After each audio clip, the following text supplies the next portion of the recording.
me at both of those events.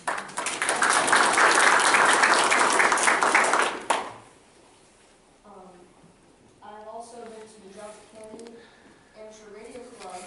I'm a member and we're going to the Engine Museum and meetings. And I really like boss hunting, that's a lot of fun.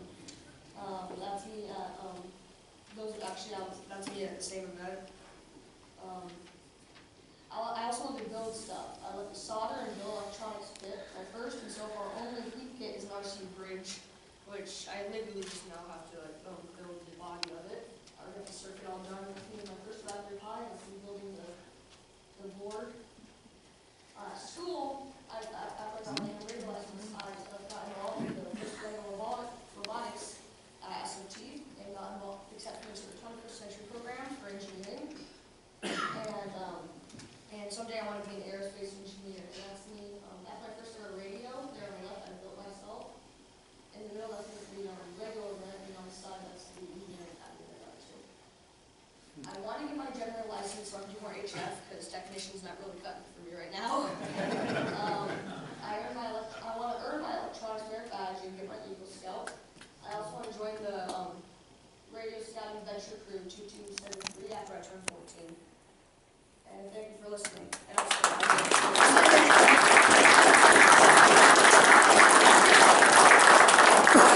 questions? Oh, okay, thank you. Again,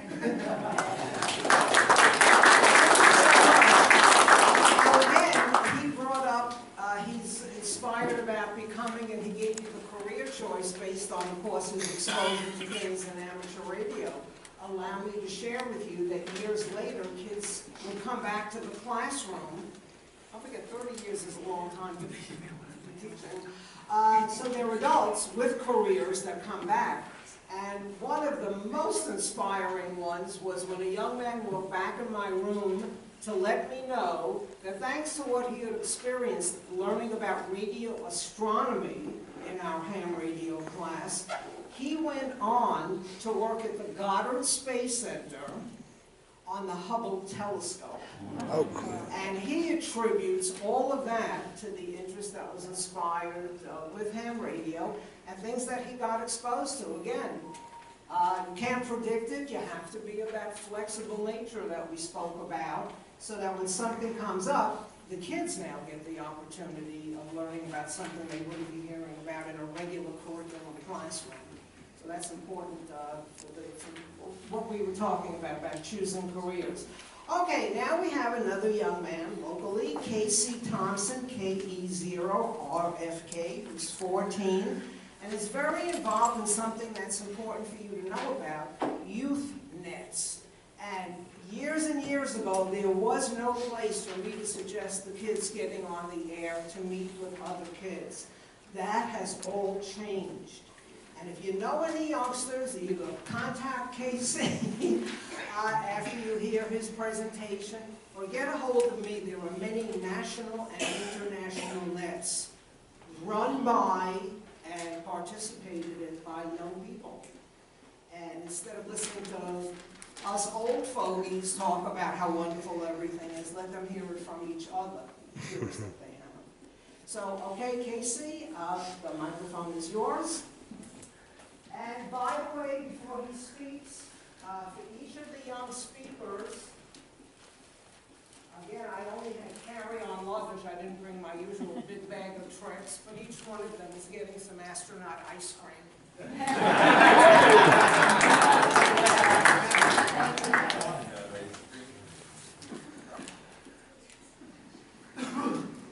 Alrighty, well, first I would like to thank Mrs. Perry for letting me come up here today. And good morning, my name is Casey Thompson. I am 14 years old and I live in Holden, Missouri. And just 4 days ago, on the 16th, it was my 1-year anniversary for getting my technician's call sign.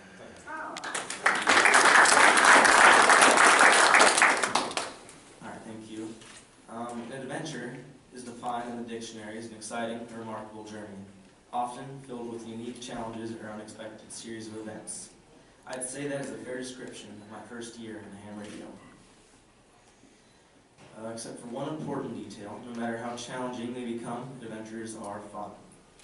The Warrensburg Amateur Radio Incorporated, or WAARCI, the YouthNet, was created a few weeks before I was granted my call sign. There were 10 of us involved in the beginning. 7 were licensed and 3 who checked in third party, the youngest being only 4 years old. I eventually assumed the responsibility. She was 4 years old. I eventually assumed the position of the YouthNet's chairperson through our club. So, our first AAR Kids Day was in Knob State Park. We had a pretty good turnout and even got a couple of Boy Scouts camping nearby online on the air that day. And there were hot dogs on the grill, coloring pages, and certificates for making contacts. The best part about that day was most definitely the fox hunt. We all paired up and we had our homemade antennas and we were walking through the woods finding the fox. We had a great day and I'm curious to see what we have planned for this year. It soon became obvious that as we progressed, the YouthNet needed to be rescheduled and restructured. That in turn made it difficult for some of the group to participate. There were even a few nets where the only check-ins were me, myself, and I. So, it could get discouraging at times, but we kept going. 2 major things that were instigated from starting the YouthNet was WAARCI recently got Echolink up and running under the club call W0AU-R, and I was asked to run the occasional Friday morning USB net by our club president. I was not prepared for that one, at least at first anyway, but being the adventurer I am, I dove headfirst into the challenge. On July 6th, my 14th birthday, I ran my first Friday morning USB net. Today I share the responsibility for being net control operator for the USB net with my mom, Crystal, KR1STL, alternating every other Friday morning. USB stands for upright and still breathing, and it runs every Monday, Wednesday, and Friday morning at 8 a.m. I really do enjoy running nets, and I learned to handle traffic nets, although my recent attempt for running an Aries net last month proved that there is still much more experience to be gained. It is a heavier traffic net, and there may have been a slight pile-up. If anyone here would like to listen or check into any of the scheduled nets, here's some information. And if you would like more, you can stop by our club booth down at the tables. Besides running nets, here's a glimpse of the rest of my adventures for the past year. There I am, cooking at a joint fundraiser venture for the Warrensburg American Legion Post on 131 Armed Forces Day. I love to cook, and I also helped cook breakfast for our Hamfest that July. But the coolest part of that day was my grandfather, a disabled veteran, received his acknowledgement for service at the breakfast, and I got to see him.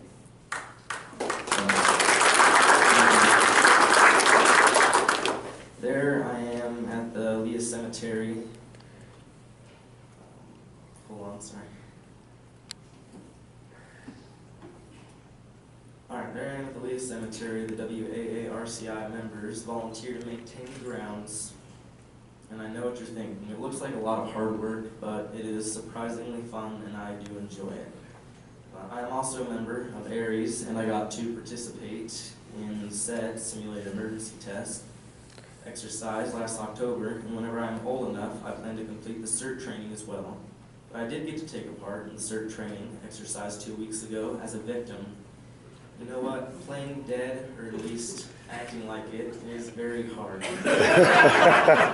So, my mom is usually the photographer at these events, but she participated, so there are no pictures. Sorry, folks. There are a couple that I have been doing recently. 1 second. Okay, there's John, WA0DOM. He sent me my first QSL card and started teaching me CW. I helped him shear his sheep a few weeks ago, but I will not get into that because that is a whole new story. More to enjoy is contesting. I do enjoy it quite a lot. Oh, I just completely skipped over that. If few weeks ago, I started blacksmithing forge, and we were trying to get that ready. And also, I'm training my dog, Abel, a 10-month-old puppy, to be a service dog. And when you're in the ham shack and you're using a foot pedal, a 90-pound dog that sits on your foot while you're talking. So, again, I do enjoy contesting, and I enjoy it so much that I camped out on location during field day last year. I spent all night at the repeater site during the November sweepstakes, and I made about half the total contacts on winter field day this January. Our club held a special event on Halloween in Frankenstein as well. Frankenstein, Missouri. That was a blast. We celebrated Frankenstein for the 200th publication anniversary. We dressed up, eating pizza and making contacts. One of my contacts in that event was someone from our local club, not our local club, but from a local club, mobile, traveling through Arizona. Bob Kimbrell, W0AO, talked about the irony. There I am dressed up as our Aries director, Rick, KB0EZP, and there he is at the lead of the Christmas party. And I still have so many things in ham radio that I want to accomplish to become a proficient in CW and get trained so I can run an actual Skywarn or WeatherNet. I'm working on some new ideas with my mom, who is the WAARCI Youth Club Coordinator, to expand our youth participation within the local school systems, and maybe even get amateur radio into their curriculum. I'm currently studying for my general as well, and I also plan on starting a portable antenna project with my dad, K0BCF, who is standing back there. I'm very excited to see what the next year brings. So that is my story, or at least the condensed version anyway. Now you're probably wondering what started it all and why I got my ticket to begin with. Well, I went through the training class with my dad the year before, but I struggle with dyslexia and test anxiety, so that exam did not go well. And sadly, to my disappointment, caused me to lose interest in ham radio for a little while. My mom then started studying for her exam, and she talked with my great-grandfather about it a lot. Because he was a ham, we visited him together one day, and he took me to his shack and started showing me his vintage equipment and telling me stories. That was the first time I got to actually scroll through the 80-meter band and really listen to see what was out there. That re-sparked my interest. Peppa, my grandfather, helped me study, and he was there when I passed my test. He has always been more of a listener than a talker, but after I passed, he recently started getting on the air again. Sadly, he passed away last August, a couple of days after a bad car crash. To honor him, I'm in the process of applying for his call sign, which I thought would be an easy task. But technically, great-grandchildren are not considered immediate family, so I do not qualify. I'm writing a request for an exemption to that rule. Whether it is granted or not, my application is still waiting when the waiting period is over. My great-grandfather had 28 grandchildren, and ham radio was the one thing we had together that no one else except my mom had. Becoming a ham gave me the chance to bond with him and learn who he was. No matter what I may do in ham radio, getting to know my great-grandfather was definitely the best part. Thank you.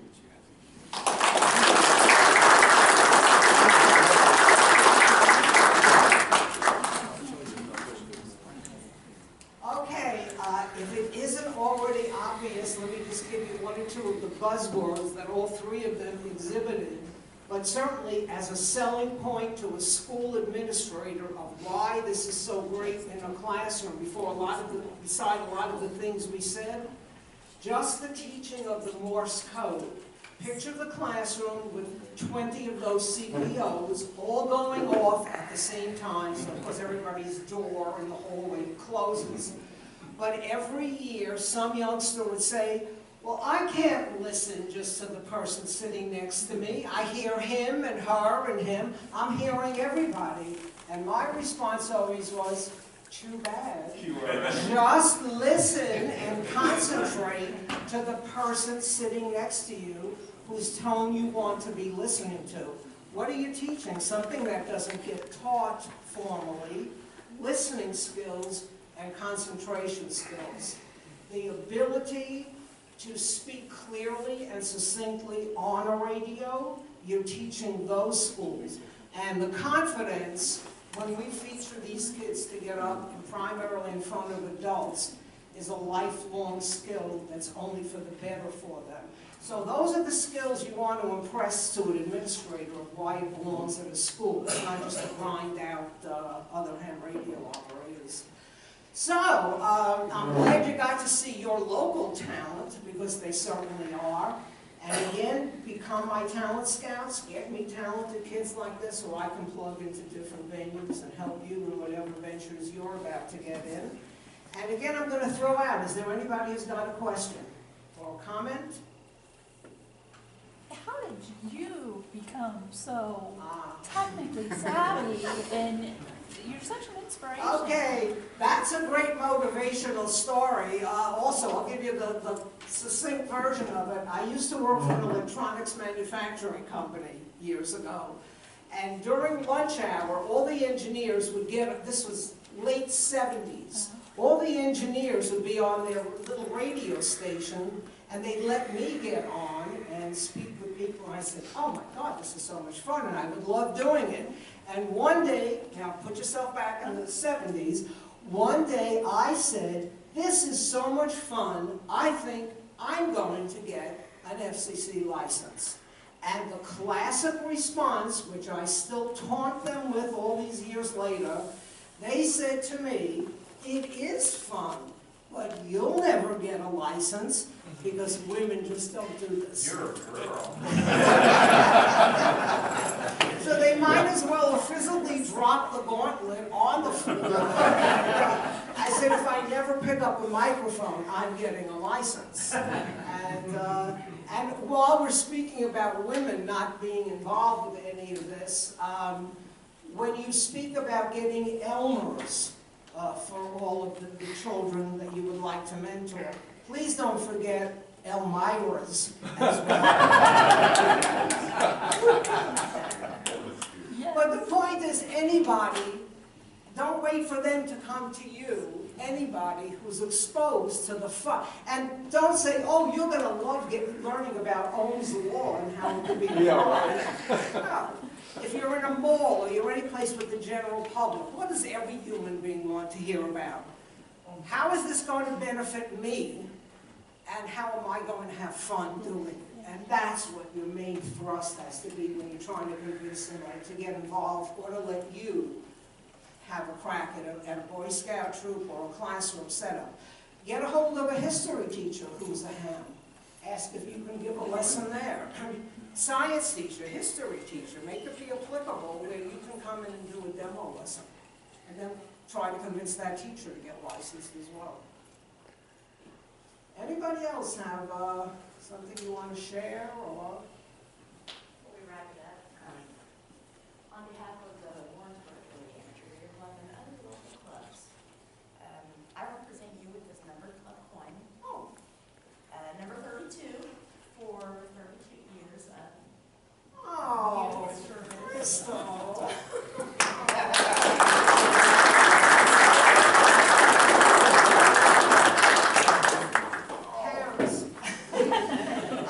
Someone who gets chills at some event or another with ham radio. I always do because of some wonderful feedback. Thank you. It's appreciated. Thank you so much. And thank you for the opportunity of coming here. This now is the most wonderful event that I've been at in Missouri. The first one being that Lebanon ARRL convention. And I have nothing but good feeling and a lot of optimism of a ripple effect coming forth just from this audience alone and how you'll help spread the word.